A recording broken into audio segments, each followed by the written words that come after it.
ഇത് ഞാൻ ഫേസ്ബുക്കിൽ ഇട്ടേക്കാം. ആർക്കും കുഞ്ഞിനെ കാണാൻ തോന്നിയാൽ അപ്പോൾ നോക്കാൻ പറഞ്ഞാൽ ഷെയർ ചെയ്തിട്ടാൽ മതിയല്ലോ.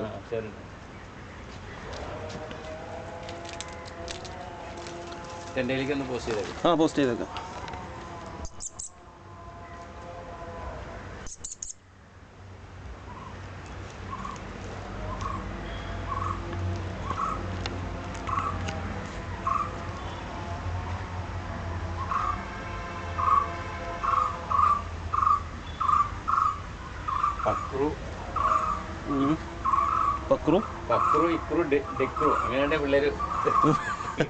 പിള്ളേർ കൊടുക്കാനൊക്കെ സമ്മതിക്കുക.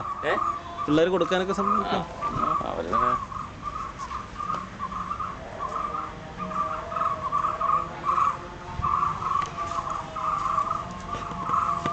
പട്ടിയെ കണ്ട ഒരു മടുത്തെത്തിക്കല്ലേ. പല ടൈപ്പ് പട്ടിയല്ലേ വന്നു പോകുന്നത്. ബ്രീഡ് ചെയ്യുവാണെങ്കിൽ 1-2 പട്ടിയല്ലേ നമ്മൾക്ക് ഉണ്ടാവുള്ളൂ. അത്രേ ഉള്ളൂ. ഇതാ എല്ലാ ടൈപ്പും വരും. ഇതെല്ലാം രാജപാളയം വന്നിട്ടുണ്ട്.